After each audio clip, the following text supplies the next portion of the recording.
ဒီနေ့ကျွန်တော်တို့မိတ်ဆက်ပေးမယ့်ဖုန်းလေးကတော့ Mid-range ဈေးကွက်ထဲကိုနောက်ဆုံးဝင်ရောက်လာတဲ့ Redmi K40S လေးနဲ့မိတ်ဆက်ပေးချင်တာဖြစ်ပါတယ်။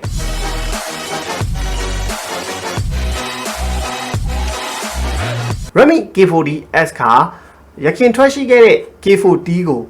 ပြည့်စုံတဲ့ဖုန်းတစ်လုံးဖြစ်အောင်ပြန်လည်ပြုပြင်ပြီးထုတ်လုပ်ပေးတဲ့ဖုန်းတစ်လုံးလို့ပြောလို့ရပါတယ်။ဘာလို့လဲဆိုတော့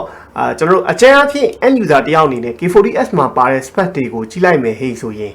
ဒီရခင်ထွက်ရှိခဲ့တဲ့ Redmi K40 မှာပါတဲ့ hardware spec တွေအားလုံးနီးပါးနဲ့အတူတူဖြစ်နေတာကိုတွေ့ရမှာဖြစ်ပါတယ်။ end user တယောက်အနေနဲ့သိတာတဲ့ပြောင်းလဲတိုးတက်မှုအနေနဲ့ဆိုရင်67 watt ကွက်ချာခြင်းပါလာတာဟာ K40S မှာအားသာချက်တစ်ခုအနေနဲ့မြင်နိုင်ပါတယ်။ SoC ကတော့ရခင်ထွက်ရှိခဲ့တဲ့ K40 မှာလိုပဲ Snapdragon 870ကိုအသုံးပြုထားတာတွေ့ရမှာဖြစ်ပါတယ်။နောက်တကယ်တိုးတက်လာတဲ့အပိုင်းကပြောရမယ်ဆိုသူကင်မရာဘိုင်းကိုကျွန်တော်တို့ upgrade လုပ်ပေးထားပါတယ်ဒီတိုင်းကြည့်လိုက်ရင်တော့ရခင်ထွက်ရှိခဲ့တဲ့ version တက်ဟလာကျွန်တော်တို့megapixel တွေအတူတူပဲပေါ့နော်အကျဉ်းအဖြစ်ပြောရရင် main camera 48 megapixel selfie camera 20 megapixel ဆိုတာအကျဉ်းအဖြစ်တော့အတူတူပဲဒါပေမဲ့သူ့ရဲ့ website မှာကျွန်တော်တို့ဒီပုံမှန်မြင်ရတဲ့အတိုင်းပဲပြောရမယ်ဟဲ့ဆိုရင်သူက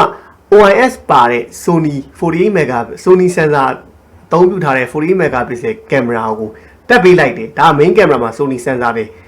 တက်ပေးလိုက်တာမဟုတ်ဘူး OIS ပါစပ်ဖို့ပေးအောင်ပါနောက်တစ်ချက်အနေနဲ့ကတော့ selfie camera မှာလည်း20 megapixel Sony sensor တက်ပေးထားတာဖြစ်တဲ့အတွက်ကတော့ရခင်ထွက်ရှိခဲ့တဲ့ K40 ထက်ပိုကောင်းတဲ့ပုံရိပ်အရည်အသွေးကိုဒီဖုန်းမှာရနိုင်မယ်လို့တော့မျှော်လင့်လို့ရပါတယ်နောက်ထပ်တစ်ချက်မိုက်တာတော့ကျွန်တော်တို့ရခင် K40 version ကင်မှုတဲ့သူတွေဆိုရင်သိပါလိမ့်မယ်ဒီ Snapdragon 870ရဲ့ထွက်တဲ့အပူချိန်ဟာ K40 မှာပူတယ် K40 ဖုန်းကြီးက performance ကောင်းတာတော့မှန်တယ်ပူတယ်ဆိုတဲ့ခံစားချက်ကိုရတဲ့နဲ့ရခဲ့တဲ့သူတွေအနေနဲ့ကတော့ K40S ကစမ်းတဲ့ဖုန်းတစ်လုံးစမ်းကင်တဲ့ဖုန်းတစ်လုံးလို့တော့ပြောချင်တယ်ဘာလို့လဲဆိုတော့သူက special ကိုဒီသူ့ရဲ့ cooling system ကိုသူ့ website မှာကြော်ညာထားပါတယ်ကျွန်တော်ပုံလေးကိုလည်းဒီမှာနမူနာပြလိုက်မယ်ပေါ့နော်ဒီမှာမြင်ရတဲ့အတိုင်းဟိတ်ဆိုရင်သူကသူ့ရဲ့ဒီ cooling system VC liquid cooling system ကိုဘယ်လောက်ထိ upgrade လုပ်ထားလဲဆိုတော့ဒီ cooling area ဟာ3110เนาะကျွန်တော်တို့ millimeter square အထိချဲ့လိုက်တယ်ပြီးရင်သုံးထားတဲ့ layer 9ခုနဲ့လုံးဝအမိုက်စားလုပ်ထားတယ်လို့ပြောတယ်ပြီးရင်ရခင် K40 မှာသုံးထားတဲ့အပူဆုံးထုံးမှု area ထက်400ရာခိုင်နှုန်းเนาะ40တောင်မို့400ရာခိုင်နှုန်းပူကြီးမအောင်လုပ်ပေးထားပြီးတော့ gaming level performance ရအောင်အပူဆုံးထုံးမှုစနစ်ကိုဆောင်ရွက်ပေးထားတယ်ဆိုပြီးတော့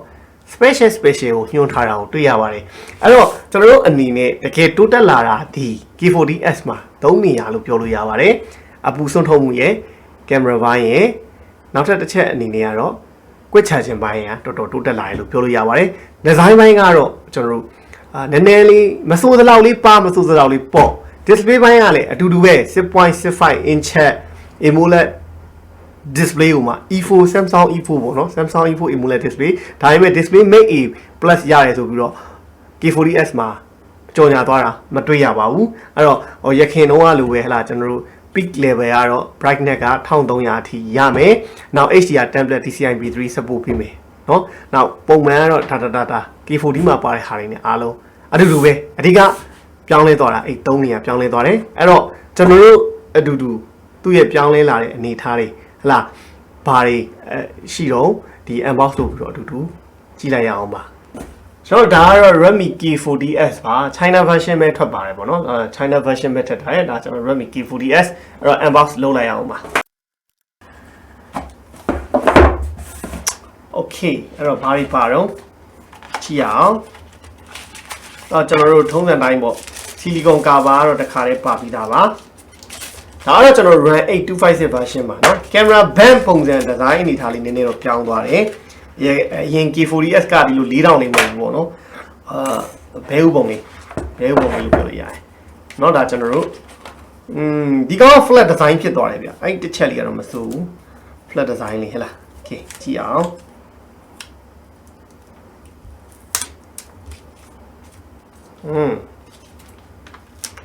back ကတော့ glass back ပဲเนาะကျွန်တော် back ကတော့ glass back Okay အဲ့တော့ဘာတွေပါတော့ခါလေးကြည့်လိုက်အောင်တော့ကျွန်တော်67 watt ခေါင်း67 watt ခေါင်းကြီးဒီတစ်ခါလေးပါပါတယ်ပေါ့နော် Okay အဲ့တော့ကြည့်လိုက်ပါเนาะကျွန်တော်ဒီဒါ Redmi K40S ပါဒီလက်ရတော့ကျွန်တော်နည်းနည်းထင်နေဒါ black ပါเนาะ camera bank လေးပြောင်းသွားတယ်ပေါ့เนาะကျွန်တော်သူ့ရဲ့ sensor ကတော့ဒါ48 megapixel ဟလားရှေ့မှာကျွန်တော်ပြောခဲ့သလိုပဲဒါ48 megapixel main camera နောက်8 megapixel ultra wide lens 2 megapixel macro camera ဒီဇိုင်းကတော့တော်တော်ပပပြပြလေးအဲ့တော့အထူကဗျာသူက 7.7 ဖြစ်သွားတယ်အလေးချိန်က195ဟိုပါပေါ့0.1 တီလောက်ရော့သွားတယ်ရခင်ဟိုဟာထဲနောက်ပန်ရှိုးလေးကတော့ဒီမှာတိတိလေးပဲပေါ့နော်ဒီဇိုင်းတာနာလေးတစ်ချက်ကြည့်ပါကျွန်တော်ဒီမှာเนาะကျွန်တော်ဒါ fingerprint ကတော့ side mount fingerprint เนาะဟိုဟာကျွန်တော် type C ပေါ်နေပဲလာပါတယ် stereo speaker ကတော့ stereo speaker ပါဒီမဲ့တစ်လုံးเนาะဒီမှာတစ်လုံးပါပါမယ်เนาะကျွန်တော် speaker ကတော့ key ကျွန်တော် memory card ကတော့ site လို့မရပါဘူးเนาะ memory card ကတော့ကျွန်တော် site လို့မရပါဘူးဟိုဟာ single နှစ်ကတ်ပဲ direct ထည့်သုံးလို့ရပါမယ်825ဆိုတော့လည်းမလိုပါဘူးဒါ K40S လေးပါကျွန်တော်တို့ဒီသူ့ရဲ့နောက် design ကတော့လုံးဝဒီ2021မှာထွက်တဲ့ model အတိုင်း flat design ဖြစ်သွားပြီပေါ့နော်မခုံးပေးထားတော့ဘူးလုံးဝနောက်က flat ပဲเนาะကျွန်တော် flat အနေထား design တိုင်းပါပဲကဲအဲ့တော့ display ကတော့ကျွန်တော် AMOLED ဆိုတဲ့အတိုင်းပဲဟလားဖူးကာလာကြီးကမိုက်တယ်เนาะကာလာကြီးကတော့လမ်းပြန်နေအောင်ဆူချွဲနေတာပဲเนาะနောက်ပြီးတော့သူကကျွန်တော် MIUI 13နဲ့တခါလေးသုံးရမှာပါ Android version ကတွေ့ပါအဲ့မှာတုံဖြစ်နေတာကျွန်တော် refresh ကြောက်ပါเนาะကျွန်တော် display ပြပါမယ်ကျွန်တော် refresh เนาะ refresh ကိုကျွန်တော်ဒီမှာ default ရှိတယ် custom ရှိတယ်เนาะကျွန်တော် custom ကနေပြီးတော့ကိုယ်စိတ်ကြိုက်ထားပါကျွန်တော် 120Hz ထားလိုက်မယ်ဒီကကျွန်တော် default မှာထားရင်တခုကောင်းတာပါလဲဆိုတော့ကျွန်တော် low refresh ကိုညှိပေးတာပေါ့เนาะကျွန်တော်ဒီမှာ refresh ကို 120Hz နဲ့ထားလိုက်မယ်ပေါ့refresh rate တွေပါကျွန်တော် send နေတာတော့ပြပြီးသားပေါ့နော်ဒီ flat ဖြစ်နေတယ်ဆိုတာကဒီကျွန်တော်တို့ဒီက refresh rate ကိုကင်မရာကမလိုက်နိုင်လို့ flat ပုံနေတာပါနော်တော့ကြာဟိုဖြစ်နေပြီဆိုတော့ဟိုအပြင်မှာကြည့်ရင်တော့ဒီလိုတုံမဖြစ်ဘူးပေါ့ဗျာ okay အဲ့တော့ဖုန်းရဲ့ display ကတော့မိုက်တယ်Google Service ပါလားကျွန်တော်တစ်ချက်ကြည့်အောင် Basic Google Service Additional Setting မဟုတ်ဘူးကျွန်တော်တို့ Account and SIM မှာကျွန်တော် Basic Google Service တစ်ခါလေးပါပါတယ် Basic Google Service ပါတာဖြစ်တဲ့အတွက်ကတော့ဒီ Basic Google Service ဖွင့်လိုက်ပြီးရင်ကျွန်တော်တို့ YouTube ဘာညာကွက်အားလုံးကတစ်ခါလေးကျွန်တော်တို့ဟို10 install လုပ်ပြီးတော့သုံးလို့ရအောင်เนาะ Basic Google Service ပါတာဖြစ်တဲ့အတွက်တော့ Global change ရလည်းမလိုဘူးတစ်ခါလေး Play Store တွေကိုကောင်းကောင်းသုံးလို့ရပါတယ်နောက်ကျွန်တော် camera လေးတစ်ချက်ကြည့်အောင် camera ကတော့ကျွန်တော်ဒါဒီမဲ့အကျန်းဆန်းပြီးတော့ရိုက်တာပေါ့နော်အဆန်းရိုက်တာဆိုတော့ရုပ်ထွက်ကတော့ Sony camera မှုလို့လားမသိဘူးနေ့လယ်တော့ဆိုမနေ့တော့ကျွန်တော်တို့ဈေးကလည်းတခြားစီဘူးမနေ့တော့ဆန်းနဲ့ဟလာဟိုဟာရဲ့ရုပ်ထွက်နဲ့တခြားစီ display ကလည်းကောင်းနော် camera sensor လည်းကောင်းတော့ကြတော့ကြည့်တယ်ဆိုရွှဲနေတာပဲနေ့ကျွန်တော်တို့ Note 11E unboxing video ကိုကြည့်လိုက်တဲ့လူဆိုတော့သိမှာပေါ့နော်အဲ့ဒီတော့ရိုက်ထားတဲ့ဟာနဲ့ဒီဟာနဲ့ရုပ်ထွက်ကတော့တခြားစီပဲအဲ့တော့ K40 တဲ့ကင်မရာပိုကောင်းတာတော့သိကြတယ်ဗျာအဲ့တခုကတော့မိုက်တယ်နောက်တစ်ချက်အနေနဲ့ကကျွန်တော်တို့ဗာကြည့်မလို့50 mega 48 megapixel ပေါ့နော်48 megapixel လေးနဲ့တစ်ချက်ကြိုက်ကြည့်မယ်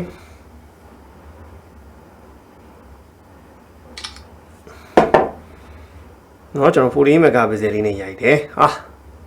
ဒီတေးတွေကဗျာဒီမှာကြည့်လိုက်ဗျာဒီတေးတွေဟာလားဒီတေးတွေကဒီမှာကြည့်လိုက်နော်အဲ့လိုဒီလောက်စုံကြီးဆွဲကြည့်အောင်ဒီတေးတွေကဖွာသွားအောင်နော်48 megapixel နဲ့ရိုက်တာမိုက်တယ်နော်အဲ့တော့ကျွန်တော်တို့က telephoto ရိုက်ချင်48 megapixel နဲ့ရိုက်လိုက်ဗျာပြီးရင် crop လုပ်လိုက်ရင်ပုံမိုက်တဲ့ပုံရတယ်တော်တော်မိုက်ပါတယ်အဲ့တော့ကင်မရာမစိုးဆိုတဲ့အနေထားမှာရှိရဲဒီဇိုင်းပိုင်းကလည်းဒီဒီဇိုင်းကယောက်ျားလေးတွေအကြိုက်နောက်တစ်ချက်ရှိတာကျွန်တော်တို့သူ့မှာပါတဲ့ feature မိုးထဲမှာမြန်ပါတယ်ကျူတဲ့ဗီဒီယိုတွေကလုံးဗီဒီယိုတွေအကုန်ရိုက်လို့ရတယ်နောက် AI watermark လည်းပါတယ် vlog တွေဒါပါနေကြဒီဝင်းကျင်မှာပါနေကြ feature တွေအားလုံးပါတယ်ကျူတဲ့ဗီဒီယိုမိုက်တယ် okay နောက်ကျူတဲ့ဗီဒီယိုကကျွန်တော်တို့ဒါတိတ်ပြီးတော့ပြောစရာမလိုအားလုံးလည်းသိပြီးသားပဲဟုတ်နော်နောက် portrait ဗျာ portrait လေးကိုကိုယ်ပဲဆန်းရလိုက်မယ်နော် portrait ကိုယ်ပဲဒီမှာဆန်းရလိုက်မယ်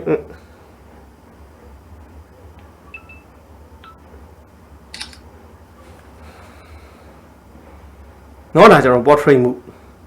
မိုက်တယ် နော်ကျွန်တော်ဒီပြင်ဖြတ်တာဒီအနားသားတွေဖြတ်တယ်ဆိုတော့လေတော်တော်ကိုမိုက်တယ်နော်ဒါသူ့ရဲ့ကျွန်တော်တို့ main camera portrait ကိုရိုက်တာပါလုံးဝ camera ကလေလုံးဝစူရဲတောက်တဲ့ဘက်ကိုသွားတယ်နော်အယောင်ကလာအနေထားတော်တော်မိုက်တယ်48 megapixel သာပြောတာအေးပေါ့ဆန်ဆာကောင်းလာပြီဟိတ်ဆိုတော့မိုက်တာပေါ့နောက်တစ်ချက်ကနေမယ်ကျွန်တော် optical ဒီ OIS ပါတယ်ပေါ့နော် optical image stabilization ပါတာဖြစ်တဲ့အတွက်ကတော့ကျွန်တော် steady video တွေရိုက်လို့ရပါတယ်เนาะကျွန်တော်ဒီမှာ steady video ရိုက်လို့ရတယ်အဲ့ဒါကိုတကယ်ကောင်းတယ်လို့ပြောတယ်ပေါ့နော်အဲ့ဒါကတော့ကျွန်တော်အပြင်မှာလက်တွေ့တကယ်လမ်းလျှောက်ရင်းပါရင်သွားရိုက်တဲ့အချိန်မှာပို့ပြီးတော့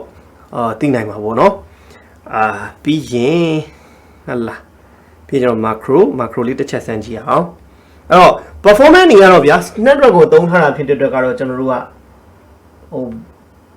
XMD က flagship level performance ရှိပြီးသားဆိုတော့အားလုံးသိပြီးသားပဲပေါ့နော်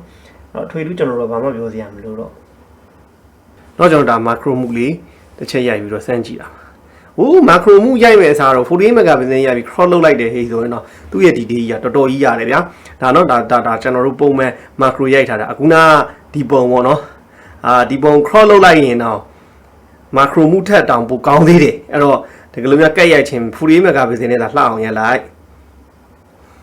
ဟလာသူ့ဒီရစောက်ရမ်းကျန်းနေနော်ကျွန်တော်ဒီမယ်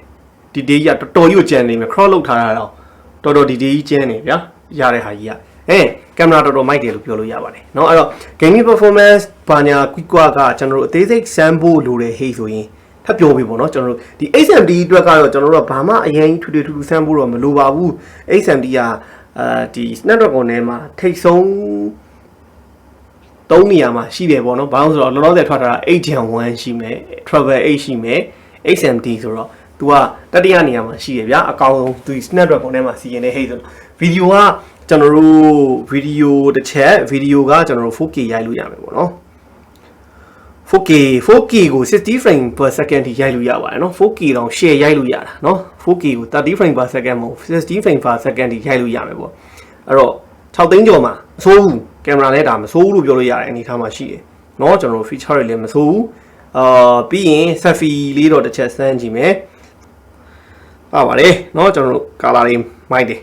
အဓိက color တွေကတော့မိုက်တယ်ဗျာသူ Sony sensor လည်းဖြစ်တဲ့အတွက်ကတော့တကယ်ရုပ်ထွက် color မဆိုးတဲ့အနေထားမှာရှိတယ်မိုက်ပါတယ်အဲ့တော့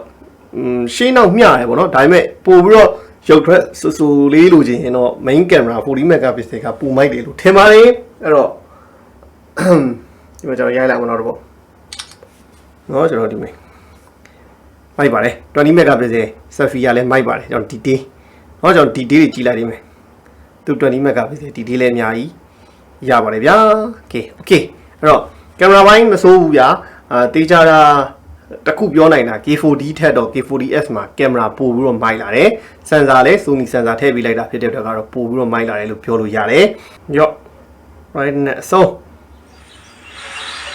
တန်နဲ့မတ်အဲ့တော့မာတီမီယာဘိုင်းအတွက်ကတော့ကျွန်တော်တို့ဘာမှပူစရာမလိုဘူးဟလာတော်တော်ကြီးကိုမိုက်တဲ့ရုပ်ထွက် doing angle ဟလာ color accuracy တကယ်မိုက်တယ် speaker လည်းဒီမဲ့တစ်လုံးဒီမှာတစ်လုံးဆိုတော့ကျွန်တော်တို့လုံးဝအပြေဝတောတာအာယုံရောစက္ခုအာယုံရောဟလာအမှန်ကန်ခံစားနိုင်မှာပါပြီးတော့ဒါဒီမဲ့ Dolby Atmos ပါတယ်ပြီးရင်ကျွန်တော် Dolby Vision ပါတဲ့အတွက်လည်းဖြစ်တယ် style ထည့်လို့ရတယ်ဟလား vibrant ဖြစ်ချင်လား HDR ဖြစ်ချင်လားထည့်ပြီးကျွန်တော်စမ်းသုံးလို့ရပါတယ်အဲ့တော့အဲ့ feature တွေပါရင်အဲ့လိုထည့်သုံးဖို့နော် vibrant လေးဆူဆူလေးထည့်ကြည့်လို့ရတယ်အဲ့တော့ temperature ပိုင်းရုပ်ထွက်ပိုင်းဒါကတော့ K40 ရဲ့ပြောစရာမလိုဘူးပေါ့နော် K40S မှာလည်းဒီရင်တိုင်းပါပဲပြည့်စုံတယ် perfect ဖြစ်တယ်ကောင်းတယ်ဆိုတဲ့အနေအထားမှာရှိပါတယ်နောက်အဲ့ Dolby Atmos ပါတဲ့အတွက်ကတော့ sound ကိုကလိလို့ရတယ်เนาะကျွန်တော်ဒီsurround ဖြစ်အောင်ပေါ့နော်အဲ့တော့မိုက်တယ်မာတီဗီယာဘိုင်းအတွက်လည်းမိုက်တယ်ဒါတော့ဆိုရင်တော့ကျွန်တော် K40S မှာဘာတွေတိုးတက်လာတယ်နောက်ဘယ်နေရာတွေမှာတော့ပိုကောင်းလာတယ်ဆိုတာအားလုံးသိပြီလို့မျှော်လင့်ပါတယ်အဲ့တော့တေးကြတာတစ်ခုကကျွန်တော်တို့အရင်ကြီးမဆန်းပေးနိုင်တာတစ်ခုပါရှိအောင်ဆိုတော့သူ့ရဲ့ hit issue ကတော့သူ့ရဲ့ website မှာရှိမှပြောခဲ့တယ်လို့အရန်ကောင်းလာတယ်လို့ဒီ liquid cooling system အရင်ကောင်းတယ်ဆိုပြီးတော့ညွှန်ထားတယ်ပေါ့နော်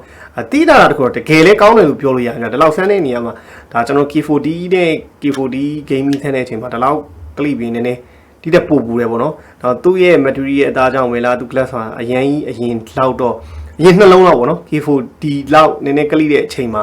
K40 နဲ့ K40 gaming လောက်တော့ပူတာအောင်မတွေ့ရဘူးဒါပေမဲ့ဒီတက်သိချင်တော့ကျွန်တော်တို့က gaming performance လေးနဲ့